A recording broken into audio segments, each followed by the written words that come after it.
Okay, so this is 9.4, and here in 9.4 we're going to test the difference between two proportions. Now remember, proportions are listed typically as a percentage or as a number out of. So it might be 13 out of 17 said yes to this. Proportions need to be something where we are doing a yes, no, or success, fail situation. If we use the z-test with some specific modifications to make it, to turn the binomial, turn it into a binomial approximation of the normal, we can run a z-test. But it's not just any z-test. It will be the z-test for two proportions. For instance, we might be worried about if the proportion of men who exercise is less than the proportion of women who exercise, or vice versa. The difference in the percentage of college students who own a smartphone versus percentage of non-college students who own a smartphone. This might be, today, it might be more of an iPhone versus Android, or other types of situations. We might talk about cars versus trucks, things like that. All those kinds of things. All right, assumptions that we have to use when we're doing the z-test for two proportions. The samples need to be random. The sample data need to be independent of one another. So we can't be pulling from the same pool where they're intermingled, okay? Two samples from two different populations. For both samples, NP, the sample size times the likelihood of success, NP, must be greater than or equal to 5, and NQ, the likelihood of failure times the number of samples, or sample size, must also be greater than or equal to 5. Remember, p hat is our sample proportion. That's calculated by taking your number that said yes divided by the sample size, and q hat is the converse of that, whatever gets us to 100%. Our hypothesis statements are going to be P1 is equal to P2 for our null, and our alternate can be P1's less than P2, P1's greater than P2, or P1's not equal to P2 based on the claim and the question. To perform a two-sample proportion z-test, it'll be a two-prop z-test. That'll be option 6 on our test menu. And if we want to do a confidence interval instead, we choose test B. It's a two-prop z interval. You remember doing this with mu earlier in the chapter, and anytime this interval includes 0, we would not reject the null hypothesis, because it's possible, it's statistically reasonable to assume that they are equal. That's what 0 being in the middle would indicate. So here's an example. We'll run both the test, and we'll do a confidence interval. In the nursing home, in a couple of nursing homes mentioned earlier in the chapter, the researchers found that 12 out of 34 small nursing homes had resident vaccination rates of less than 80%. That's not good. While 17 out of 24 in a large nursing home had a vaccination rate of less than 80%.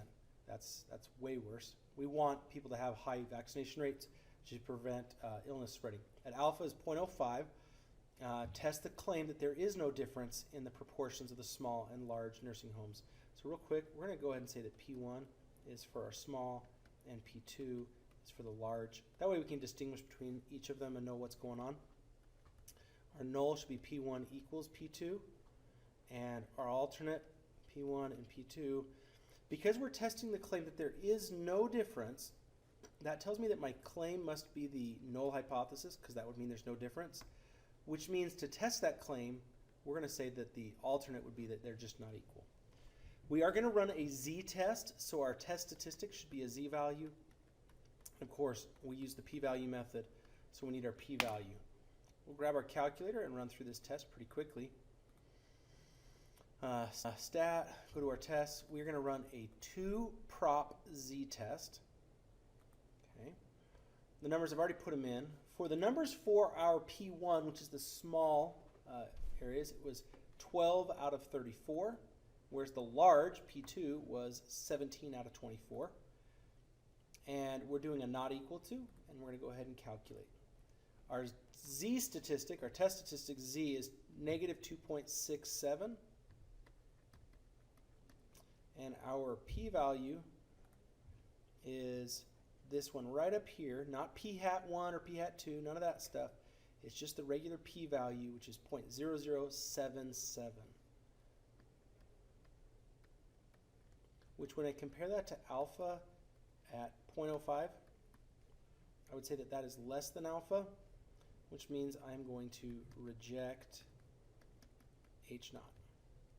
And from there I can make the summary that there is enough evidence to, and I'm choosing, my claim is the null, so I'm going to choose to reject the claim.